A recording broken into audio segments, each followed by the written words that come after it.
BIMTEK Semangat Guru 2, Motivasi dan Merdeka Belajar. Assalamualaikum warahmatullahi wabarakatuh. Perkenalkan, nama saya Nur Halimah, guru kelas 5 di SD Nugraha, Kabupaten Tasikmalaya.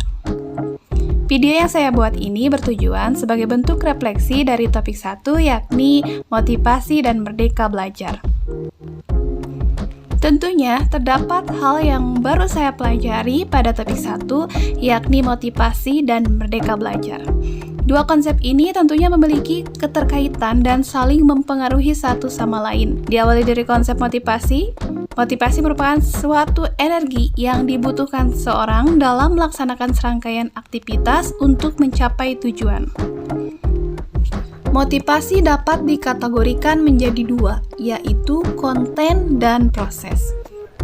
Yang menjadi sorotan pada kategori konten ini yakni berdasar teori hierarki kebutuhan manusia yang dikemukakan oleh Abraham Maslow yang berbentuk seperti piramida. Sehingga manusia terlebih dahulu berusaha memenuhi kebutuhan yang paling dasar. Dapat dilihat pada video ini terdapat piramida di mana kebutuhan yang harus terlebih dahulu dipenuhi yakni kebutuhan fisiologis, kemudian dilanjutkan dengan kebutuhan rasa aman dan keamanan, dilanjutkan dengan kebutuhan sosial, kemudian ada kebutuhan ego atau kebutuhan harga diri, dan yang paling puncak ada kebutuhan aktualisasi diri. Selanjutnya pada kategori proses yang menjadi sorotan yakni berdasar teori menetapkan tujuan atau goal setting yang dikemukakan oleh Edwin Locke. Teori ini mengatakan bahwa kita akan bergerak jika kita memiliki tujuan yang jelas dan pasti. Konsep yang kedua mengenai merdeka belajar. Selintas mengenai merdeka belajar, di mana murid terlibat dalam mengatur tujuan, proses, dan penilaian belajar. Disertai dengan guru yang harus komitmen pada tujuan, mandiri berkala, dan refleksi berkala. Berkaitan dengan konsep sebelumnya bahwa motivasi itu sangat penting untuk dimiliki baik oleh guru ataupun siswa. Guru yang termotivasi akan menjadi sosok guru yang tangguh terhadap stres dan bahkan dapat meningkatkan kinerja sebagai pendidik. Selain itu, guru yang termotivasi akan mempengaruhi motivasi murid. Nah, murid yang termotivasi akan membentuk murid yang tahan terhadap kesulitan dan bahkan meningkatkan capaian mengajar.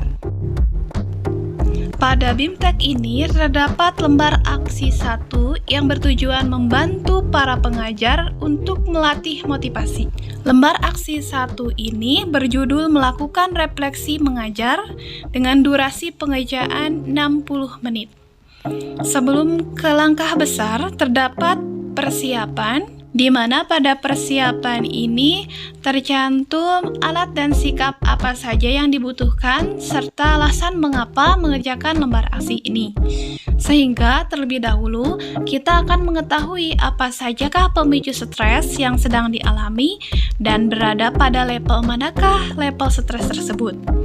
Setelah itu kita akan menggambarkan harapan besar yang ingin dicapai sebagai guru terhadap murid kita, sehingga dapat mengetahui level harapan yang dimiliki. Nah, selanjutnya memasuki ke tahapan praktik yang terdiri dari 3 langkah besar, yakni memetakan kebutuhan diri dengan piramida Maslow, langkah kedua menyusun tujuan mengajar, dan yang ketiga strategi umpan balik berkelanjutan. Selanjutnya, pada BIMTEK ini terdapat tips untuk para pengajar mengelola motivasi dan menerapkan merdeka belajar. Praktik bagi guru yakni melakukan refleksi mengajar. Kemudian, praktik selanjutnya membersamai murid untuk melakukan refleksi belajar. Yang pada intinya, pada refleksi belajar ini terdapat 3 langkah besar. Yang pertama, memetakan kebutuhan kelas dengan asesmen diagnostik. Yang kedua, membantu murid menyusun tujuan belajar. Dan yang ketiga, merancang strategi refleksi belajar. Memasuki bagian penutup pada video ini, saya sangat merekomendasikan kepada semua pendidik untuk mengikuti BIMTEK Semangat Guru 2. Karena di dalam BIMTEK ini, khususnya pada topik 1, kita akan diberi pemahaman serta mempraktikkan bagaimana cara kita mengelola motivasi sehingga akan mempermudah kita dalam mempraktekkan Merdeka Belajar. Selintas pemaparan pada topik 1, semoga apa yang saya sampaikan bermanfaat. Agar mendapatkan penjelasan yang lebih dalam lagi, silakan untuk bergabung mengikuti BIMTEK ini. Wassalamualaikum warahmatullahi wabarakatuh.